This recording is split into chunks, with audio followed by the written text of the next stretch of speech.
Good evening, everyone. My name is Anisa Leonard, and thank you so much for the opportunity to speak to you all tonight. It truly is an honor to be here. Thank you also for your financial gifts, which make EMU affordable for students. I know EMU has been such a blessing in my life, so I'm going to take some time to tell a little bit about my EMU story. My EMU story began 4 years ago. While I grew up in the Mennonite community here in Harrisonburg and am the daughter of two alum, I really only applied to EMU to check off a box, sort of like a rite of passage of sorts. I didn't consider this school seriously until about midway through my senior year of high school. I was living in Nairobi, Kenya at the time, and it was winter break. My high school relationship had actually just ended, and I was really sad and really, really bored. So I was looking online, and I just wanted to change of pace, and I was really missing my grandparents here in the States. So I applied for the Honors Department scholarship and told my parents I had to do an in-person interview.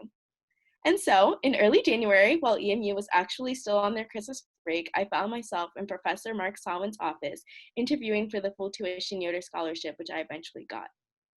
My first official interaction with EMU was with professors who intentionally took time out of their winter break to come and welcome me into the EMU community. During my time here, the intentionality and care demonstrated by professors and staff has been remarkable and something I'll take with me for a long time. Since arriving here my freshman year, I've been nurtured and encouraged to engage in so many different facets of our EMU community. I've been a ministry assistant and a community advisor in the dorms and spent 2 summers working at our Summer Peace Building Institute at CJP. I've marched with my classmates for gun control, for Black lives, and for women's rights. As a member of the Black Student Alliance, I've spent hours painting the words Black Lives Matter in front of University Commons, and with dear friends, I helped coordinate a student push for a senior DEI position. I've stargazed, cried, and sledded on the EMU Hill. I've hiked gorgeous vistas, ate too many burgers downtown, and cheered on my friends at performances and athletic events. I've won CIC trivia a few times, and I've danced many nights away.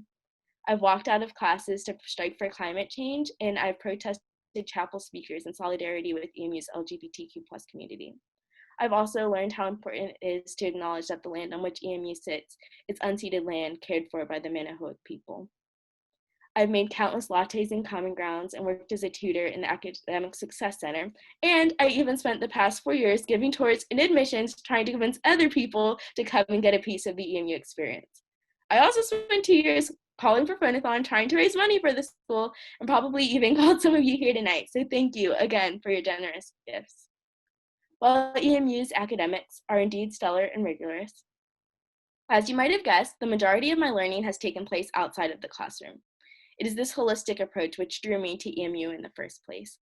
I came to EMU because I believe deeply in its mission to prepare students to serve and lead in a global context. Our institutional values of peace building, social justice, cross-cultural engagement, and sustainability are ones which I personally hold deeply. And EMU has certainly given me room to grow and lean into these values. EMU flew me across the world for a life-changing semester in which I and 28 of my friends followed the steps of Christ and Linford and Janet Stutzman through the Middle East, learning about conflict, empires, settler colonialism, and major world religions. That is sort of amazing. For a large part of my time at EMU, I've also had the opportunity to serve in Student Government Association. And this year, after a tough run when we ran unopposed, I've had the honor of serving as an SGA co-president. This year, as you might imagine, has been unique for a lot of reasons. A lot of our time over this summer and fall has been spent addressing needs related to COVID-19 and connecting students to information, pushing for racial equity, and encouraging student participation in the presidential election. 2020 has put us through the ringer. We had an abrupt end to school in the spring, and this fall has actually been really, really rough. Truthfully, a lot of students are struggling, so I can assure you that your financial support is greatly, greatly appreciated. I'm not going to mince words though. Being a Black student at a predominantly white institution is tough, and this year has been harder than usual, and collective Black grief has been a constant companion. So in this space, before I close, I want to particularly voice my appreciation for faculty and staff of color who have shown up, shown out, and continually call the university to live more fully into its shared values. I also want to specifically name some of the women of color to whom I owe a world of gratitude. The Director of Multicultural Services, Les Thomas, the Dean of Students, Shannon Dykes, Professors June Kim and Melody Pinnell, CJP Zayer Institute Co-Director Dr. Johanna Turner, Residence Directors Michaela Crichton Waters and Fabiana Espinal, and so many others have challenged, inspired, and protected me fiercely during my time here. Without them, I wouldn't be here, about to graduate this spring and enter this thing called the real world. EMU and its people have held and carried me so well these past 4 years, and I will certainly leave EMU changed for the better. So thank you to all of you here tonight who make the EMU experience possible for people like me and so many others.